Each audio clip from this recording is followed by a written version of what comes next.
So I grew up in the New York City area, and then I went to college in upstate New York. I studied economics and business. And then after college, I went to grad school. I got my law degree and my MBA. And after grad school, I had a dream of becoming an entertainment attorney. So I ended up moving to Los Angeles so I can get involved in the film industry. The challenge for me was I hadn't taken any entertainment law classes because they weren't offered at the law school that I went to. So I had to educate myself. I had to learn the entertainment business. And the way I did that was by befriending other entertainment attorneys and asking to read their contracts. After about 2 years with a law firm, I moved in-house to a small TV and film production company. I became their vice president of business and legal affairs, and I was negotiating all their contracts. And then from there, I went to a larger independent production company, and again, I was their VP of business and legal affairs. And so I got to work on films with people like Patrick Swayze and Christopher Reeves and people like that, which was really exciting. But the best part of both those jobs was I got to go on set. This is one of the perks of being the company's entertainment attorney. I got to go on set while they were actually making the film and TV projects. And it was so interesting for me. And I'll never forget the first day I went to a movie set. Number one, it was just so cool, with all the lights and everything. But they were filming the last scene in the movie on the first day of production. I didn't know that that's how they made films. I thought that they shot the film in the same sequence that we see it, but that's not what happens. But that was the beginning. That was my introduction to the creative process, and it ignited my own creative juices.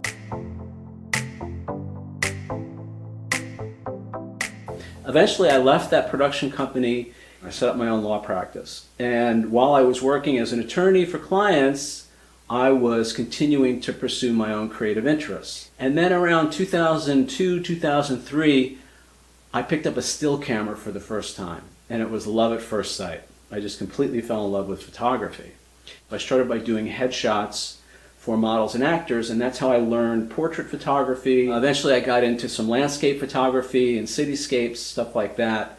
And I was just taking pictures all the time. And when I wasn't taking pictures, I was on the internet talking to other photographers about taking pictures.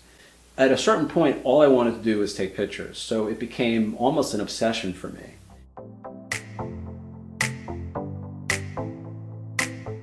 So photography quickly became my passion. Now, on the work front, I have my own practice. I originally was working with independent filmmakers, producers, directors, that kind of thing. But eventually I picked up a client, an out-of-state company, a very large out-of-state company, and I became their connection to Hollywood. Slowly, all my other clients fell away, so they became my sole client. And it was great, actually. They were great people. It was a great company. And their business just continued to grow and grow and grow, which meant my business continued to grow and grow and grow. That relationship lasted for almost 12 years. Then 2008 struck.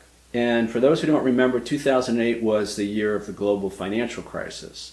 In September of that year, Lehman Brothers, a big investment bank in New York City, actually went insolvent, and Bear Stearns, another large investment bank, followed.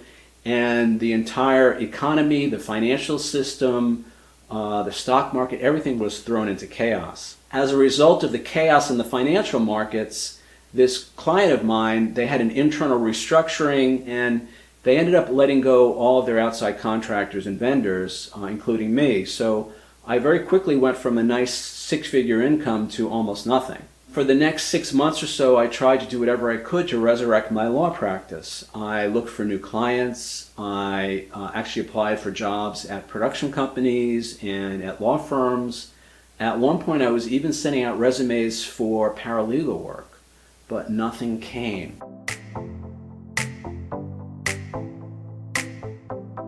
So as a result of everything that was going on with my business and the economy, I came to a crossroads, and I had to make a decision about what I was going to do with the rest of my life. And I kept thinking, how can I turn this into a positive? How can I make something positive come out of this? And I thought, if I could do anything with my life, what would I want to do? And I kept coming back to the same thing, photography. So eventually I made the decision to pursue photography full-time. Now, if you've read my book or seen some of the videos on my website, you know the first couple of years didn't go so well. I was basically sitting on the couch wondering why my business wasn't taking off. At first I thought it was the economy, it was still a tough economy. Then I thought it was all the competition from the other photographers out there. I thought maybe it was because I didn't have a formal education in art or photography. At one point I was even convinced it was because I didn't have the latest and greatest camera equipment. But it turns out none of that was the problem. What was holding me back was my own negative self-image. I was convinced that people were not going to like my work. I doubted that I had any talent or ability as a photographer. I lived in fear of rejection and criticism. And the sum total of all of that was that I just was stuck. I could not do what I needed to do to get my business going.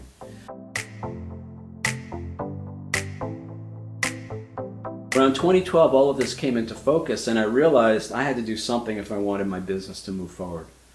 So in order to get my business going, I decided to do two things. The first was cold calling for my product photography and headshot business. And then I also decided to start submitting my work to shows and exhibitions. Now, I had been thinking about cold calling for a long time, and every time I thought about it, I just wanted to throw up. It was definitely not something that was high on my list of things to do. But I realized that if I wanted to have a successful business, one of the things I needed to learn was how to sell myself and how to sell my services. I wrote out a little script that I could say while I was on the phone with people, and eventually I started making calls. And it was mostly awful. I would shake and sweat, and my stomach would turn, and all of that was before I even got on the phone. When I finally got on the phone with somebody, I was so nervous, I was so anxious. It was just a very difficult experience for me. And then once I got off the phone, I would just beat the heck out of myself. Why did you say this? You should have said that. There was a lot of self-recrimination that went along with this process. But I kept at it. And eventually somebody said yes. And I was surprised. No, I was shocked. And to the point where I said, if you really don't want to hire me, that's okay. You can always change your mind. But what happened was, after somebody said yes, I began to reflect on the prior few weeks that, why had this been such a difficult process for me? And I could see that it wasn't the people that I was calling that were the problem. They were actually all very nice. And actually 2 years of making cold calls, I never got hung up on once. So what was the problem? And I could see the problem was I was being so hard on myself. I was beating the heck out of myself because I was not doing it perfectly, because I sounded foolish, because I wasn't a good photographer. All these thoughts in my head were creating fear. I was reacting to my own negative thoughts and beliefs about myself. And so after that first client, I began to change how I did it, and I began to just be nicer to myself. I stopped beating myself up so much. I spoke kinder to myself. And eventually the fear began to dissipate. And soon, I can't say I was in love with cold calling, but soon I was able to do it without so many issues.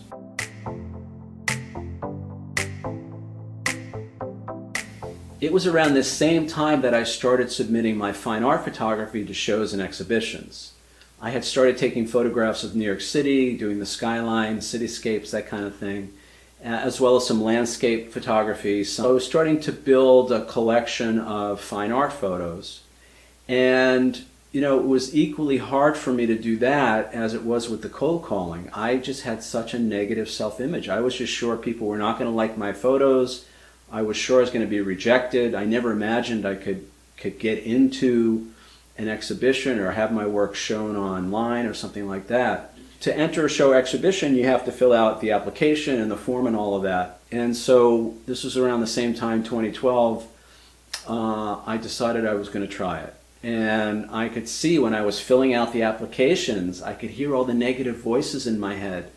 And it got to the point where I had to stop what I was doing and say to myself, stop talking that way, and or questioning the negative thoughts. Is that really true?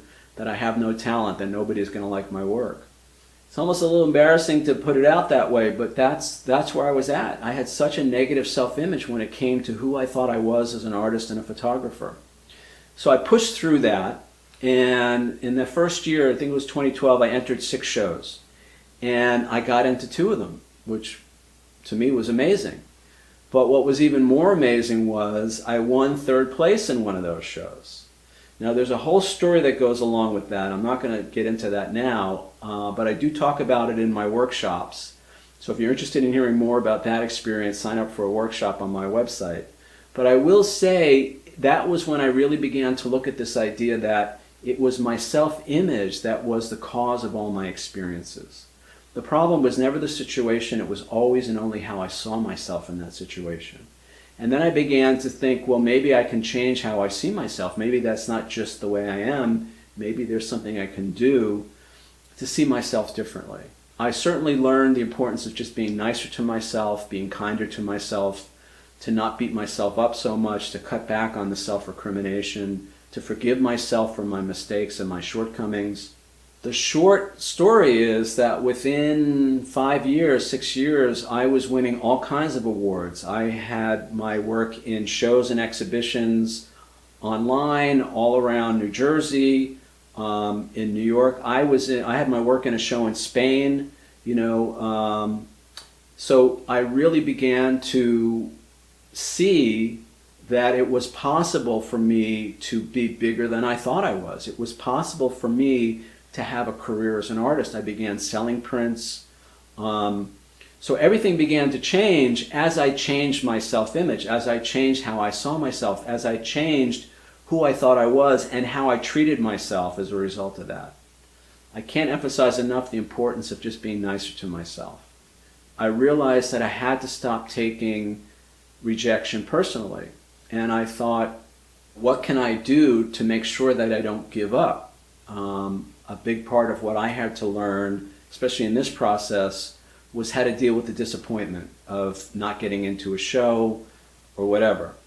And so I came up with a strategy, and my strategy was that if I got rejected from a show or an exhibition, my strategy was to enter 2 more shows and exhibitions. Not even think about why the first show had rejected me, not lament it, not beat myself up for the failure. It was only a trigger for me to enter 2 more shows. And I kept doing that and doing that and doing that, and eventually I've won 73 awards for my photography as a result of that. And it was learning how to not give up. It was learning how to not take the disappointment personally. It was learning how to not let the supposed failures knock me off track, that I was able to keep going and keep going and keep going.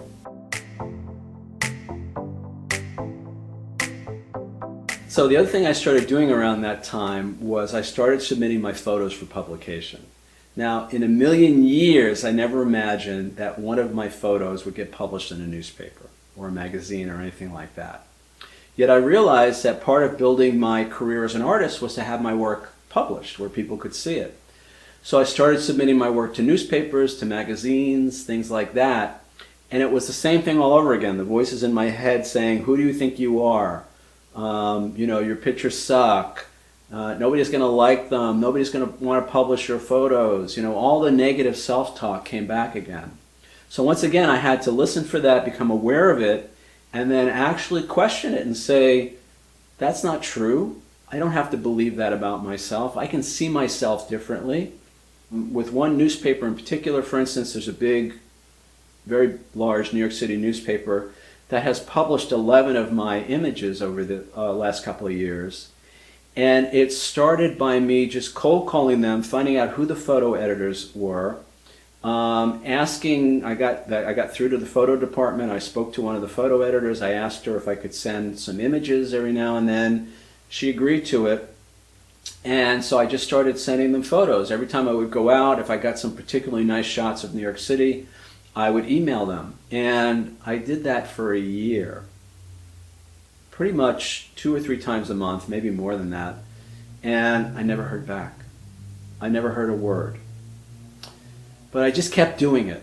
And I said, I can't take this as a rejection, or even if it is a rejection, I can't take it personally. And you know what? I'm just going to keep doing this until they tell me to stop. So I kept sending photos, and then one day I got a phone call. And they were like, oh, we love this photo. We want to run it in the paper on Sunday, or whatever it was. And they ran my picture in the newspaper. And then they ran another one, and then they ran another one, and then they ran another one. And I kept sending them pictures, and it got to the point where they would call me and say, gee, did you get any photos of that storm last night? Or did you get any pictures of the fireworks, whatever. They were calling me. This was the one of the largest newspapers in the country who didn't return who never, I didn't hear from for a year. Now they're calling me, asking me if I got any photos. So that, and the only thing that changed was how I saw myself, who I thought I was. When I began to believe that I was good enough to have my photos in a newspaper or magazine or whatever. And so I've had my photos published in newspapers around the world. So the thing I want to emphasize is that as I changed how I saw myself, my outside world started to change as well. Things started happening that I would have never imagined were possible. Something else that's really cool that happened was a few years ago, I took some photos of a fireworks show over New York City for Chinese New Year, and I really liked the photos, and I thought, these photos are pretty cool. I said, let me find out who is the company that put on the performance. And so I found out who the company was. I went to their website and I sent them an email and said, look, I got these great photos from the show last night. You guys did a great job. Can we work together? Literally within, I think it was 20 minutes, I got an email back. And it turned out it was a CEO of the company who monitors, I guess he monitors the company's email. And he said he loved the photos and he wanted to talk about me working on their team. And so we had some discussions, and eventually that came to fruition, and this company sent me around the world photographing their fireworks performances. And they're a great, great company, great group of people.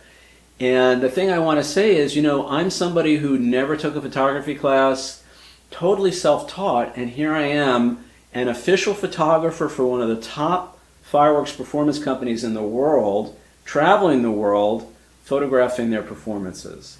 I had to work really hard to learn my skill. But then once I did that, I had to take it to the next step. Now, I've met a lot of artists, I've met a lot of photographers over the last few years who are really talented, but they can't get out of their own way when it comes to putting their work out there. They have a self-image that says they're not good enough, or it says they can't be successful, or it says something negative. And so what I'm here to say is all the talent in the world is not going to make a career. I also have to foster that belief in myself. And then I have to take the action necessary. So with this fireworks company, it took some negotiation. We had to go back and forth for a bit before we came to an agreement.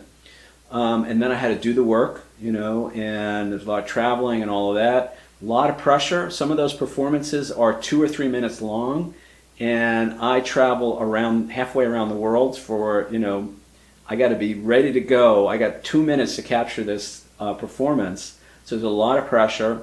If we want to achieve something in life, you've got to take action. You can't sit around just thinking about it. So it's a combination of all of that. But if I don't have the self-belief, the self-confidence, then I'm not going to take those actions. Or if I'm afraid of rejection and criticism, I'm not going to do what it takes to put my work out there and move my career forward. That's my responsibility, is to change how I see myself, change my self-image, question all those negative thoughts, and then move forward.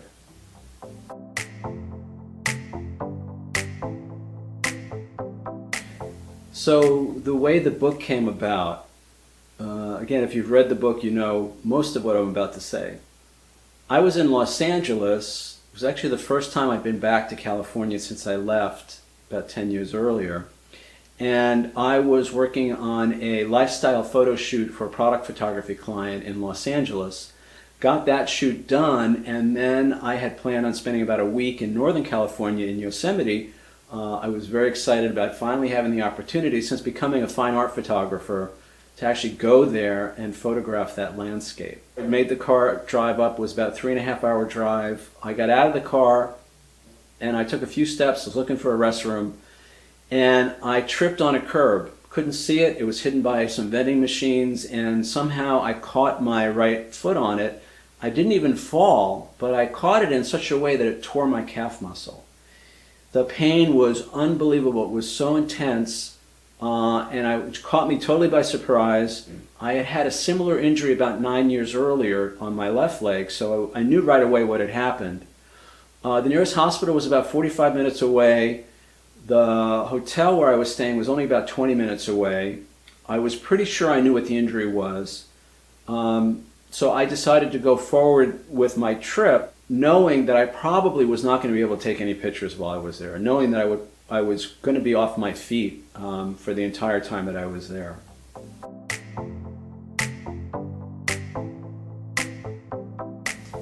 Now, if you've read the book, you know that there's more to it. So in that moment when I hurt my leg, within the first 10 or 15 seconds, despite the searing pain and confusion, a very clear thought came into my head. And that thought was, now you can write your book. Now, I had been thinking about writing this book for the last few years, but I have to say in that moment, it was the last thing on my mind. I wasn't even thinking about it, hadn't thought about it for quite a while actually, several months. So I was like, what the heck? Now, I will say it was a moment of clarity. It was very clear. It went as quickly as it came, and nothing has come back like it since, so I can't comment on what it was or how it came. But I knew in that moment what I had to do, and that was to write this book. Now again, if you've read my book, you know that I have, for about the last 30 years, I've been on a journey of self-discovery.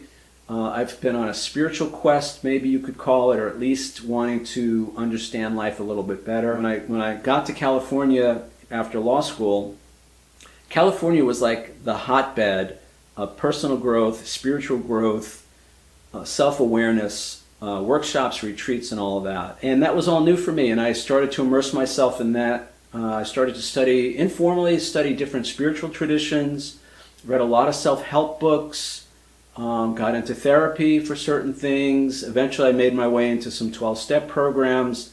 And so I've been working on all of that for the last 30 years or so, and this book is the culmination of all of that. It was very difficult at times, honestly, to keep going. It took me about 3 months to do the first draft, another 3 months to revise it. Then I had to spend a couple of months on the website, on working on these videos and all of that. And I have pretty much worked on this every day for the last, right now it's about 8 months. Honestly, if I hadn't injured myself, this book would have never happened.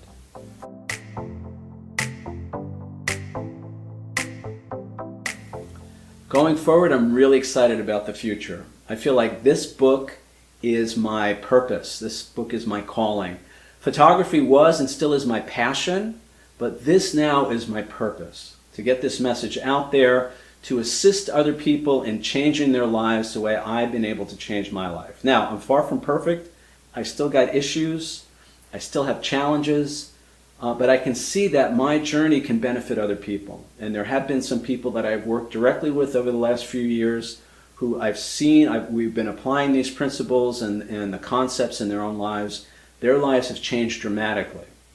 And the feedback that I've gotten so far from the few people who've actually read the book has all been overwhelmingly positive.